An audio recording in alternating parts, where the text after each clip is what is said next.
Vienne, la capitale de l'Autriche, a abrité le 5 octobre dernier la 45e réunion du comité ministériel conjoint de suivi et la 33e réunion ministérielle de l'OPEP et non-OPEP. Cette rencontre de grande portée a permis aux pays membres de cette organisation pétrolière, et ceux ne faisant donc pas partie, d'examiner les développements récents du marché pétrolier international et d'évaluer le niveau de respect des engagements de limitation de la production par les différents membres de l'OPEP+.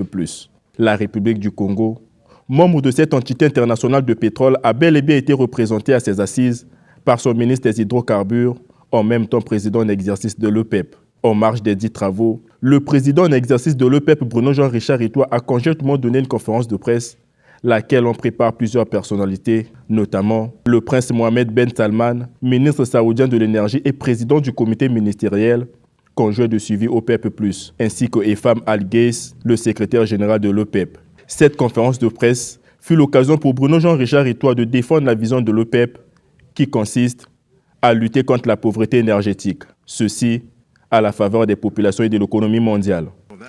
Pour cela,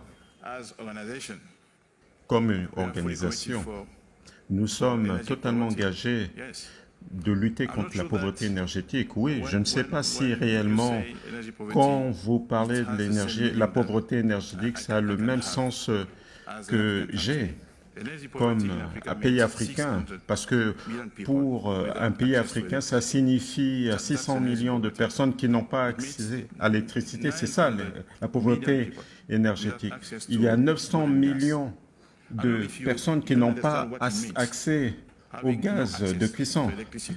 Je ne sais pas si vous comprenez ce que ça veut dire, ne pas avoir accès à l'électricité, ne pas avoir accès à du gaz. Et puis parmi ces pays, et ce sont des membres de l'OPEP, pourquoi d'après vous sont-ils au sein de l'organisation? C'est vraiment intéressant d'essayer de comprendre cela, parce que ces pays ont besoin de revenus venant de l'huile et du gaz.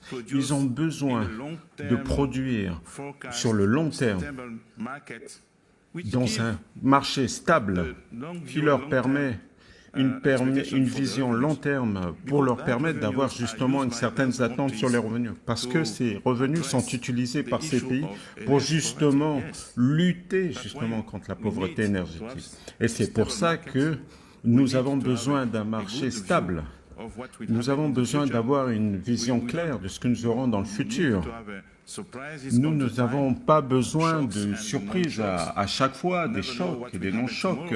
Nous ne savons pas ce qui peut se passer demain. Nous avons besoin d'avoir une vision claire sur 10 ans, 20 ans, où nous pouvons bâtir des politiques, des stratégies, justement pour lutter contre la pauvreté énergétique. Oui, oui. Moi, je voudrais seulement ajouter quelques mots. Derrière les ministres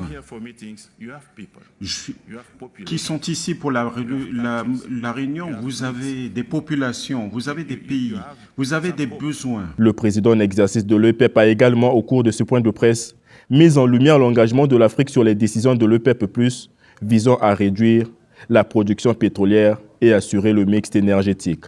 Mais la position de l'OPEP+, est totalement supportée par le continent africain.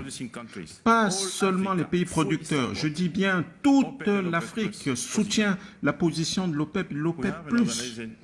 Nous avons une organisation qui s'appelle l'APO, c'est l'organisation des pays africains producteurs de pétrole, et nous travaillons main dans la main avec l'OPEP et nous soutenons totalement la position de l'OPEP.